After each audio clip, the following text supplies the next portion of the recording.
Alright guys, what is up? So today I want to talk about something that I consider to be the winning strategy when it comes to buying games these days. So we just had the Nintendo Partner Direct that I didn't watch because I personally just didn't care about it. Because I know that people make a big deal about third-party games coming to Nintendo Switch 2. But personally, I just don't care. For me, I have a PC and I have the Switch 2. So I got them both here. So for me, I don't really care if third-party games come to the Switch 2, because I believe in this philosophy called Nintendo Switch for Nintendo games and everything else on Steam. And I personally believe this is the strategy that's going to give you the most satisfaction. So the main problem is, with these Nintendo third-party games, you always end up paying what I call the Nintendo tax. It's a very real thing. People have talked about it. I mean, I call it the Nintendo tax. Everybody calls it the Nintendo tax. So let's take a look here. Okay, so for example, let's look at this game here, Yakuza 0 Director's Cut. So you can see here, it's selling for $69.99. This is the Canadian eShop. This is the equivalent of about like $70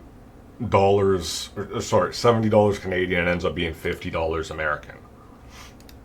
So just on that basis, like, that's already pretty expensive. This is like a fairly old game. I know it's the director's cut. It might have a little bit extra content, but is that really worth paying so much more? In comparison, let's look at what you could get it for on Steam, on GG Deals over here. You can buy this game on Steam for $24. That's the equivalent of like less than $20 American. You could buy this game on Steam. You could play it on the Steam Deck. You could either stream it to the Steam Deck, whatever you want to do. Personally, I find another thing I want to talk about is the concept of streaming games to the deck. As long as you have a good network, it can actually work really well. So this is one example that we can actually see on the eShop, but let's look at something else. So we know there's a port of Final Fantasy VII Remake Integrate coming to the Switch 2 soon. So let's see what we could... I'm going to go out on a wild limb and assume that game is going to sell for $70 US, which is about $100 here in Canada. In comparison, let's look at what we can get this game for. So right now, we already have deals at the moment, as I'm recording this, for $43. You can buy this game right now on Steam for $43. And another thing you could do is, if you look at some of the historical lows, they'll be listed here in historical low prices.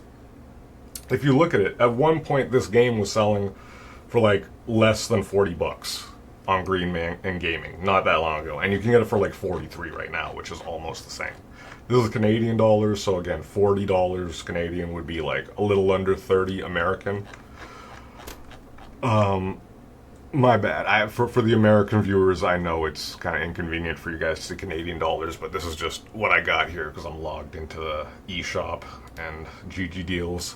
But yeah, basically, the reason why I don't believe in it is because you can get these games on Steam relatively cheap. Like some of these Yakuza games, you should see the prices of them. Here, let's just look at this. Some of these Yakuza games are selling for like $10, $15. Some of them are selling so cheap. You can get them, they're going to run better than they do on the Nintendo Switch 2 if you have any type of decent PC. Some games, you know, like, let's say there's a port of Rebirth to Switch 2. That game's fairly demanding. You could run it on PC and, say, stream it to the Steam Deck. That's something you can totally do. Like, to give you guys an example of what I mean by this, let me try this right now just to demonstrate, right?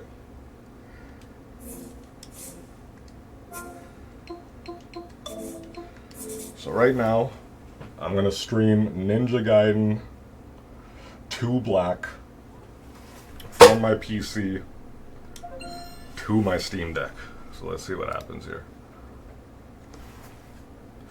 I wonder if it's actually going to like run the game to the point where you get... Yeah, it is going to run the game.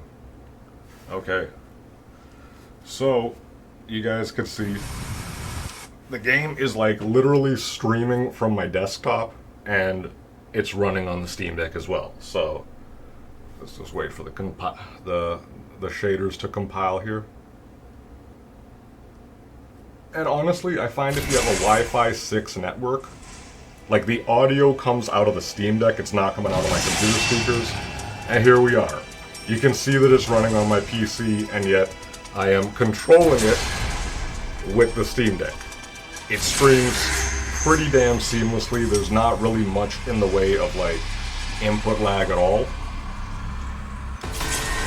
So if you want that handheld experience, I'd recommend a Steam Deck.